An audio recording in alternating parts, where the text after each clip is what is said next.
ஓ, phone cut ஆயிடுச்சா? நான் கவனிக்கல சோனி. அக்காவை திட்டிட்டாங்க பத்தியா எங்க அம்மா, அந்த கோவத்துல எங்க அம்மா லைன்ல இருக்காங்கன்னு சொல்லிட்டு நான் திட்டிட்டேன். ஓ, அப்படியா மாமா? பரவாயில்ல மாமா, நீங்க அக்கா மேல இருக்கிற பாசத்துல தான் கட்டாவன போனவோட பேசிக்கிட்டு இருக்கீங்க. இப்படி ஒரு புருஷன் யாருக்கு கிடைக்கும் மாமா? என்ன இப்ப பேச்சே ஒரு மாதிரி வில்லங்கமா இருக்கு. ஃபர்ஸ்ட் இவட இந்த சீன்ல இருந்து தூக்கணும். இந்த பாருங்க மாமா, உங்க மைண்ட் வாஷை நான் அப்படியே கேட் பண்ணிட்டேன். என்ன இந்த சீன்ல இருந்து தூக்கலாம் தானே பாக்கீங்க? நான் தான் இந்த சீன்லயே முக்கியமான ரோல். என்ன தூக்கவே முடியாது.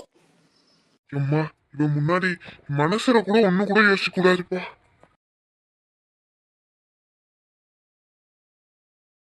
ஏன் காவியக்கா உடனே உடனே அழுறா?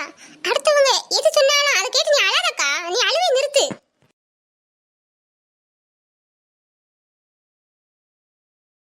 ஏன் காவியக்கா இப்படி உட்கார்ந்து அழுதுகிட்டு இருக்கா? அடுத்தவங்க சொல்லிட்டாங்க, நீ ஏன் இப்படி அழுறா? நாளைக்கு நமக்கு அடுத்தவங்களா வந்து பாப்பாங்க.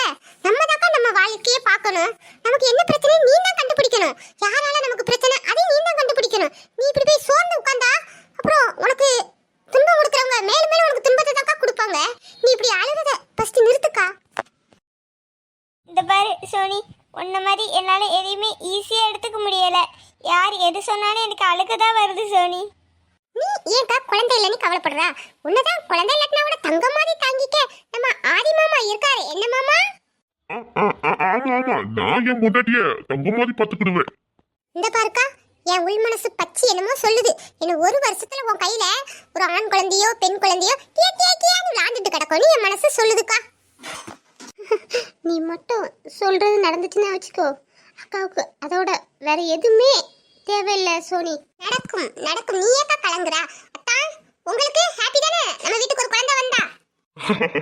அப்புறம் சோனி, எங்களுக்கு ஒரு குழந்தை பிறந்தா அப்புறம் சந்தோஷம் தானே. எனக்கு குழந்தை பிறந்த சந்தோஷம் தான். எனக்கு குழந்தை பிறந்தா சந்தோஷம் தான். ஆனா அது காவியா மூலம் இல்ல, சந்தியா மூலம் குழந்தை பிறந்தா மட்டும்தான் சந்தோஷம்.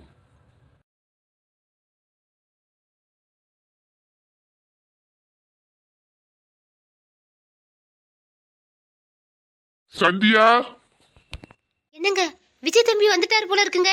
ஏய் ஏய் காவியா, சோனி எல்லாரும் கிளம்புங்கம்மா, தம்பியே வந்துட்டாரு பாரு. எல்லாரும் இங்கதான் இருக்கீங்களா? என்ன மாமா, எங்களெல்லாம் கண்ட உடனே அப்படியே ஷாக் ஆயிட்டீங்க. எங்களை எதிர்பார்க்கலையோ? சந்தியா மட்டும் தான் இருப்பான்னு நினைச்சு வந்தீங்களா? அப்படிலாம் இல்லையே, நீங்க எல்லாரும் இருப்பீங்கன்னு எதிர்பார்த்து தான் வந்தேன்.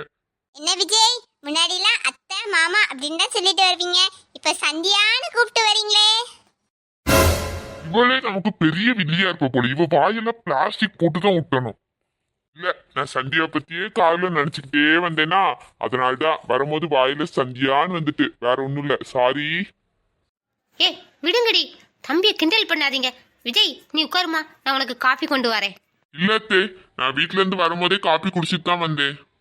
என்னப்பா, தங்கச்சி மாப்பிள்ள எல்லாம் வரலையா? இல்ல மாமா, அவங்க வீட்ல இருந்தே நேரா ஜவுளி கடைக்கு வரேன்ட்டாங்க. நம்ம கார்ல போயிடுவோம். சந்தியா எங்க? சந்தியா ரூம்ல இருக்காப்பா. அத்தே, நான் போய் சந்தியாவை பார்த்துட்டு வரட்டுமா? பார்த்துட்டு வாப்பா, இதுல என்ன இருக்கு, போ.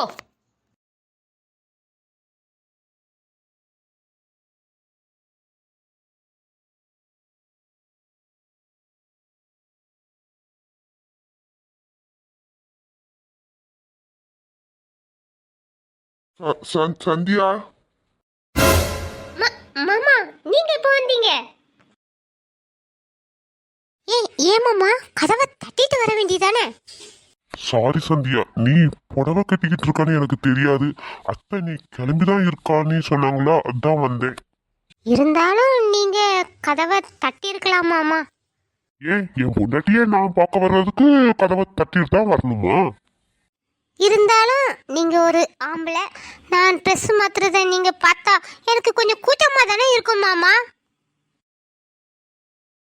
ஓய் சந்தியா, நீதான் என் பொண்டாட்டி.